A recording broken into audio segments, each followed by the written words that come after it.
सपने शामिल है। वो संविधान जिसके लिए आपके अपने बेटे गनी खान चौधरी ने न जाने कितनी कुर्बानियां दी हैं, ऐसे संविधान को बदलना चाहती है भाजपा।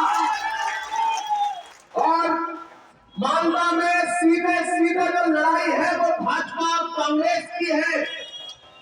ये बात आपको समझनी पड़ेगी कि अगर रत्ती बराबर भी आप बंटते हैं, तकसीम होते हैं, तो तृणमूल को दिया गया एक एक वोट सीधे सीधे भाजपा को फायदा पहुंचाएगा। ये बात आपको समझनी पड़ेगी।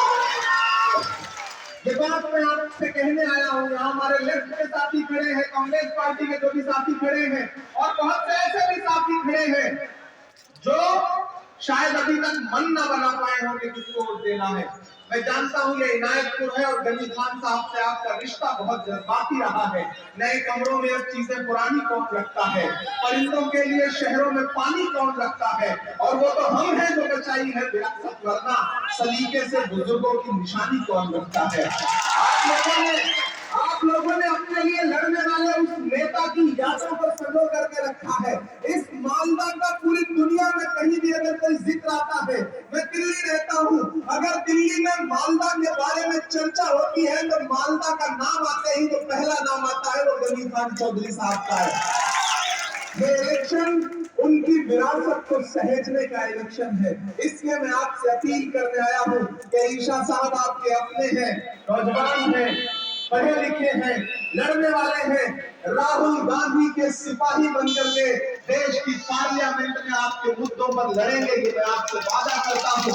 इससे गुजारिश कर रहा हूँ कि इस इलेक्शन में ये सोच करके घर से निकलिए कि इलेक्शन देश के आईन को और देश की जमहूरियत को बचाने का इलेक्शन है। ये नाली, सड़क, पानी, बिजली का इलेक्शन नहीं है, ये इस मुल्क के संविधान को बचाने का इलेक्शन है। और कांग्रेस पार्टी इस मुल्क में जमहूरियत और आईन को बचाएगी। एक तरफ नरेंद्र मोदी जी खड़े हैं और एक तरफ राहुल गांधी खड़े हैं, जो 4000 किलोमीटर पहले तो कन्याकुमारी से कश्मीर तक पैदल चले। मैं चला हूं उनके साथ, मेरी उम्र भले ही कम है, लेकिन दोस्तों मैंने इन आंखों ने न जाने कितने मंजर देखे हैं। मैं चला हूं राहुल गांधी जी के साथ कन्याकुमारी से कश्मीर तक पैदल। जब मैं चल रहा था तो मीडिया के साथी मुझसे कहते थे कि इमरान साहब आप तो शायर हैं, आप राहुल गांधी के साथ चल रहे हैं, आप क्या कहेंगे। तब मैंने कहा मैं तो शायर हूं, मैं सिर्फ शेर पढ़ूंगा कि जो हर जालिम से टकराएगी वो आंधी बनाऊंगा, जो हर जालिम से टकराएगी वो आंधी बनाऊंगा। नए अंग्रेज आए हैं, नया गांधी बनाऊंगा।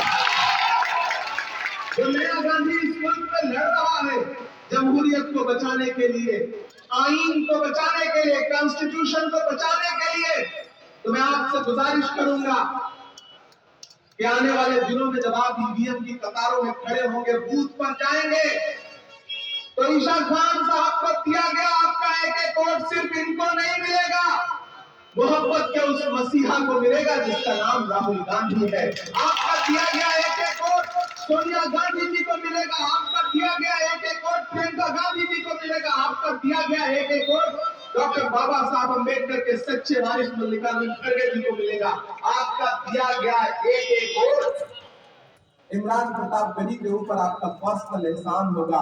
मैं हजारों किलोमीटर का सफर तय करके आपके बीच में आया हूँ, आपसे ये गुजारिश करने के लिए नायपुर वालों, इस बार बटिए मत। इस बार अगर आप बटेंगे तो नुकसान होगा, इस बार अगर बटेंगे तो शायद चूक जाएंगे। भारतीय जनता पार्टी चाहती है कि उसे प्रचंड बहुमत मिले ताकि संविधान बदला जाए। मुझे ये शुबहा है, मुझे ये शक है कि आने वाले दिनों में इस इलेक्शन के बाद अगर आपने भाजपा की सरकार बनाई फिर से, तो पता नहीं आने वाले दिनों में इलेक्शन होगा या नहीं होगा।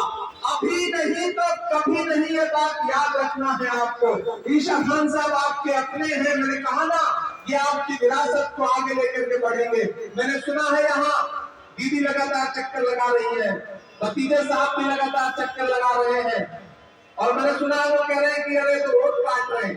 अरे मेरे भाई, 1980 से जिस विरासत को, जिस मालदा साउथ को, मालदा को सजाते हुए, संवारते हुए, सहेजते हुए जो परिवार लेकर के आज भी चला रहा है, जिसकी नुमाइंदगी आज भी चौधरी परिवार कर रहा है, उसके बारे में मैंने सुना वो कह रहे हैं कि ये तो वोट काटने वाले लोग हैं, ये आपको भरमाने के लिए आए हैं। किसी झांसे में मत आइएगा, किसी मुगालते में मत आइएगा। वो आपके बीच में आ जाए तो आप उनसे कह दीजिए कि हम जज्बाती लोग हैं, जिससे एक बार रिश्ता जोड़ते हैं उससे आखिरी सांस तक रिश्ता जोड़ के रखते हैं। हम बीच में छोड़ने वाले लोग नहीं हैं, हम धोखा देने वाले लोग नहीं हैं। हमने जिससे एक बार अपनी निस्बत जोड़ी, हमने जिससे एक बार अपना रिश्ता जोड़ा, उस रिश्ते को फिर सांसों की डोर टूटने के बाद ही वो रिश्ता टूटता है। ये बात उनसे कह दीजिए। वो आपके बीच में आए तो उन्हें समझाइए कि आप जाइए कहीं और काम में। मालदा साउथ का, इनायतपुर का एक एक वोट हाथ के पंजे के सामने वाली बटन पर जाएगा, ये बात उन्हें समझाइए। पिछली बार बटे थे थोड़ा बहुत मालदा के लोग। मैंने इस पिछली बार के इलेक्शन को बहुत करीब से ऑब्जर्व किया है, उसके बारे में सुना है। तो आप सोचो ना कि मार्जिन कहां रह गया था। इस बार उस मार्जिन को कम से कम 10 गुना 15 गुना बढ़ाना है। इसलिए मेरे भाइयों, नौजवान साथियों, बुजुर्गों और जहां जहां तक मेरी माओ बहनों तक मेरी आवाज जा रही हो, मैनिफेस्टो मुझे दीजिएगा। ये जो कांग्रेस पार्टी का मैनिफेस्टो है, इसका नाम है न्याय पत्र। मैं मेंबर ऑफ पार्लियामेंट हूं, राज्यसभा में बैठता हूं। इनके वालिद साहब से वहां मुलाकात होती है। मैं सबसे कम उम्र में इस मैनिफेस्टो जो बना है ना, इस कमेटी का मेंबर भी हूं। जिस कमेटी में पी चिदम्बरम साहब हैं, जिस कमेटी में शशि थरूर हैं, जिस कमेटी में जयराम रमेश जी हैं, उस कमेटी में आपकी नुमाइंदगी सबसे कम उम्र का होने के बावजूद मैं वहां करता हूं। ये मैनिफेस्टो आपसे कह रहा है कि हम आपको 5 गारंटी दे रहे हैं, 5 न्याय की बात कर रहा है ये मैनिफेस्टो। ये मैनिफेस्टो हिंदू मुस्लिम सिख ईसाई की बात नहीं कर रहा है। भाजपा के लोग आएंगे तो उनसे पूछोगे किस नाम पर वोट मांग रहे हो, तो कहेंगे हिंदू मुसलमान मंदिर मस्जिद। इसके अलावा उनके पास गिनाने के लिए कुछ नहीं है। अगर नरेंद्र मोदी जी से कहा जाए तो 10 साल में किया गया अपना एक काम बता दो, तो काम नहीं गिना पाएंगे। उनके पास मुद्दे नहीं है। उनके जितने नारे थे वो सब झूठे साबित हुए हैं। उन्होंने नारा क्या दिया था, बहुत हुई महंगाई की मार, अब की बार मोदी सरकार। याद है 2014 का नारा? और उस नारे का अंजाम क्या हुआ? गैस सिलेंडर 400 रुपए से 1000 के पार हो गया। आटा चावल दूध दही पनीर छाछ लस्सी क्या नहीं महंगा कर दिया। कफन तक पर जीएसटी लगाती है भाजपा की सरकार, कफन तक पर। हमने जब पार्लियामेंट में आवाज उठाई तो एक साथ 146 मेंबर ऑफ पार्लियामेंट सस्पेंड कर दिए गए। हम भी थे उसमें। और जब हम बाहर निकले तो मीडिया के साथियों ने कहा कि इमरान साहब नहीं बोल पाए, आवाज बंद कर दी गई। तब हमने बाहर निकल के यही कहा था कि जख्म पर जख्म खा के निकले हैं, जख्म पर जख्म खा के निकले हैं, हम अगर मुस्कुरा के निकले हैं। सर झुकाने का हुक्म जब आया और भी सर उठा के निकले हैं। हम लगातार बोल रहे हैं, हम लगातार लड़ रहे हैं। हम आपसे ये कहना चाहते हैं कि भाजपा के पास मुद्दे नहीं है, टीएमसी के पास मुद्दे नहीं है, लेकिन कांग्रेस पार्टी आपसे क्या कह रही है कि हमारी सरकार बनवाइए। खासतौर से खवातीन तक, औरतों तक, महिलाओं तक मेरी आवाज पहुंच रही हो। ये मैनिफेस्टो कुछ आपसे कह रहा है, मैं इसीलिए इसको लेके आया हूं। ये मैनिफेस्टो कह रहा है कि जैसे ही सरकार बनेगी, नौजवान साथियों, 30 लाख नौकरियां एक झटके में सरकारी पक्की कर दी जाएगी। और वो साथी जो डिप्लोमा लेकर के कह रहे हैं 25 साल तक के नौजवान, उनके लिए 1 लाख रुपए स्टाइपेंड के नाम पर ये मैनिफेस्टो कर रहा है। सबसे बड़ी बात, खवातीनों से, औरतों से, महिलाओं से ये मैनिफेस्टो कह रहा है कि कांग्रेस की सरकार बनी तो डायरेक्ट आपके अकाउंट में, हर गरीब परिवार की जो हेड महिला होगी उसके अकाउंट में डायरेक्ट 1 लाख रुपया ये मैनिफेस्टो देगा। ये वादा कर रहा है मैनिफेस्टो। बाकी लोग आपसे आएंगे, आपको बहकाएंगे। मैंने सुना है यहाँ आकर के कुछ लोग कह रहे हैं कि सीए, एनआरसी, ये वो बहुत सारी चीजें। झांसे में मत आओ मेरे भाई। ये जितने भी कानून, नफरत के कानून भाजपा लेके आती है, ये तभी हटेगा, ये तभी कमजोर पड़ेगा जब केंद्र में कांग्रेस पार्टी की सरकार बनेगी। सरकार बनाओ। इस बार लड़ाई एमपी एमएलए बनाने की नहीं है, दिल्ली में सरकार बनाने की है। लड़ाई सीधे नरेंद्र मोदी वर्सेस राहुल गांधी है। बीच में किसी झांसे में मत आइए। राहुल गांधी आपके मुद्दों पर लड़ने वाला इंसान, आपके लिए मुसलसल हजारों हजार किलोमीटर पैदल चलने वाला इंसान एक नारा लगाता हुआ कि नफरत छोड़ो, भारत जोड़ो, नफरत के बाजार में मोहब्बत की दुकान खोलनी है। इनायतपुर वालों, मैं आपसे बस आखिर में इतना कहना चाहता हूँ, शायरी भी सुना दूंगा। हाँ, शायरी भी सुना दूंगा। हाँ, वो भी सुना दूंगा, चाय वाला भी सुना दूंगा, सारे सुना दूंगा। आपका हुक्म है तो मैं कैसे टाल सकता हूँ। मैं इनायतपुर वालों आपसे एक बात कहने आया। राहुल गांधी आपके लिए पहले 4000 किलोमीटर चले कन्याकुमारी से कश्मीर, फिर उसके बाद 6500 किलोमीटर बंगाल से भी गुजरे थे, आपके बीच में से चले भारत जोड़ो न्याय यात्रा के लिए। मुझे एक बात पूछनी है इनायतपुर वालों आपसे, अरे आपको इस बात पर ईमान रखते हो ना कि मजदूर का पसीना सूखने से पहले उसकी मजदूरी उसे दे देनी चाहिए? ईमान रखते हो ना इस बात पर? हम भी रखते हैं, आपकी इस बात पर ईमान रखते हो कि मजदूर का पसीना सूखने से पहले उसको उसकी मजदूरी दे देनी चाहिए। मैंने देखे हैं राहुल गांधी के पैर के छाले, मैंने देखा है राहुल गांधी का बहता हुआ पसीना, वो अभी सूखा नहीं है। मैं इनायतपुर में राहुल गांधी की मजदूरी मांगने के लिए आपके बीच में आया हूँ। उन्हें उनके पसीने की मजदूरी दीजिए, और वो मजदूरी होगी कि मालदा साउथ से कांग्रेस पार्टी का कैंडिडेट जिता करके पार्लियामेंट में भेजिए, ताकि जब नरेंद्र मोदी जी की आंख से आंख मिला करके सवाल खड़ा करना हो तो उनके एक बगल में ईशा खान चौधरी खड़े हो, एक बगल में इमरान खताब खड़े हो। ये ताकत दीजिए। और मैं आपसे वादा करता हूं, मैं तो ऑलरेडी पार्लियामेंट में हूं, राज्यसभा में हूं, वहां आपके मुद्दों पर लड़ता हूं, बोलता हूं। मैं डरा नहीं, मैं झुका नहीं, कहीं छुप छुपा के खड़ा नहीं। जो डटे हुए हैं महाज पर, मुझे उन सबों में तलाश कर, चाहे मणिपुर के लिए आवाज उठाना हो, चाहे नजीब की मां के लिए आवाज उठाना हो, चाहे जामिया, चाहे अलीगढ़ यूनिवर्सिटी के लिए आवाज उठाना हो, चाहे सुनहरी बाग मस्जिद के लिए आवाज उठाना हो, गूगल पे, यूट्यूब पे इमरान प्रतापगढ़ी सर्च करके देखोगे तो ये पाओगे कि आपका ये छोटा सा भाई पार्लियामेंट में नरेंद्र मोदी जी की आंख से आंख मिला करके बोलता है, बिना डरे हुए, बिना झुके हुए।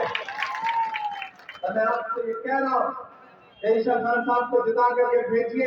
एक तरफ ये लोकसभा में खड़े होंगे आपके मुद्दों पर लड़ने के लिए, और एक तरफ राज्यसभा में मैं खड़ा रहूंगा आपके मुद्दों पर लड़ने के लिए। एक जिताइए, साथ में फ्री पाइए, इससे अच्छा ऑफर क्या हो सकता है? हो सकता है क्या ऑफर? एक के साथ एक फ्री, एक एमपी बना करके भेजिए, दूसरा एमपी फ्री में मिलेगा। इससे अच्छा ऑफर क्या हो सकता है? नहीं हो सकता ना।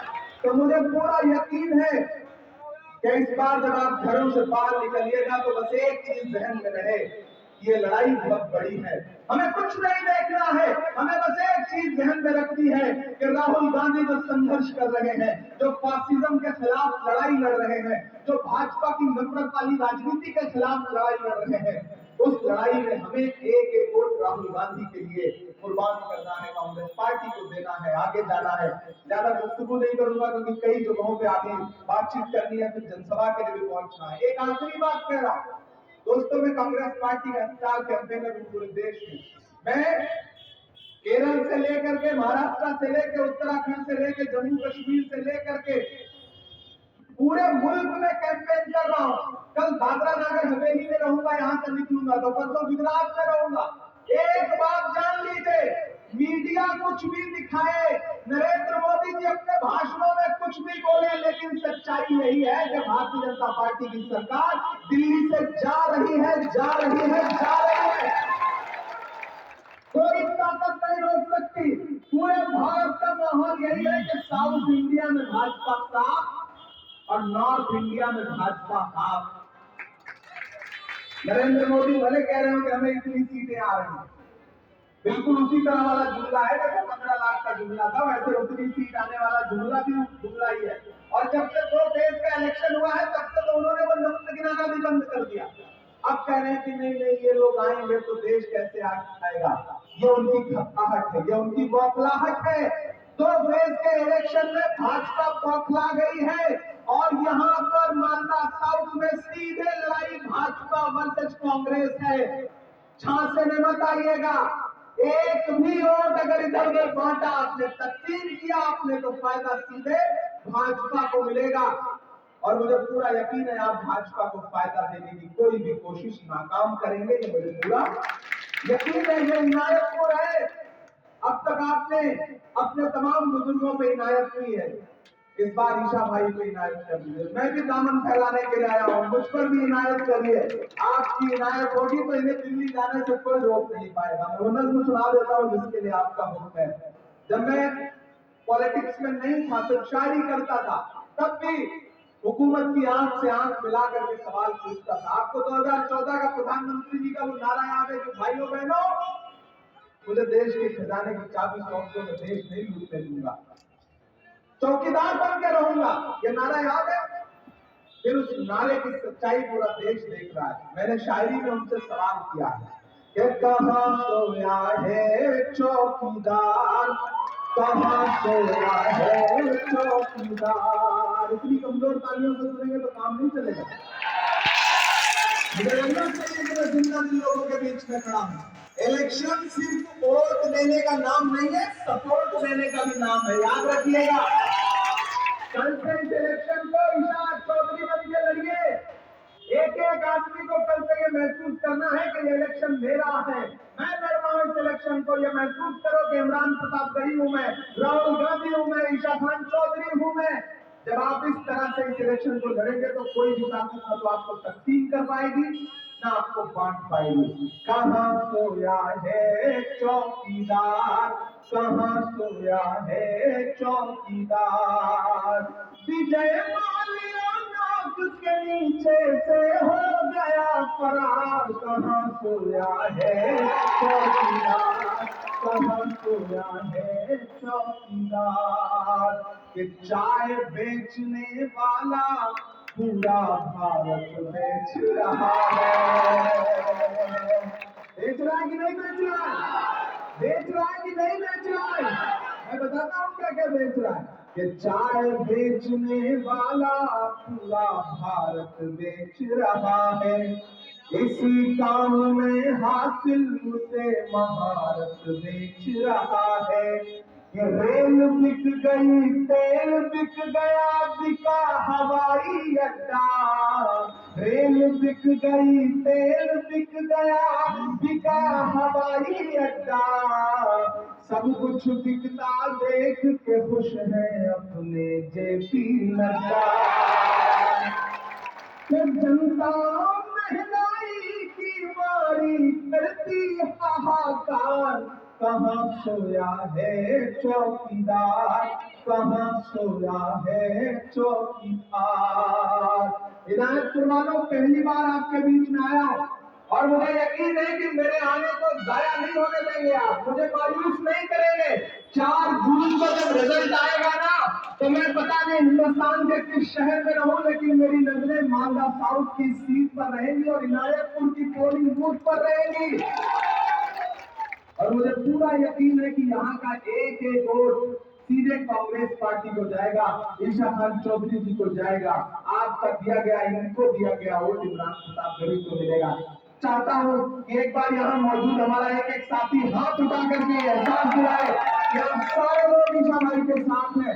इंशाल्लाह इन्हें जिताएंगे, इन्हें पार्लियामेंट भेजिए, पार्लियामेंट ये पहुंचेंगे तो एक बार फिर मैं आपका शुक्रिया अदा करने के लिए आपके बीच में आऊंगा।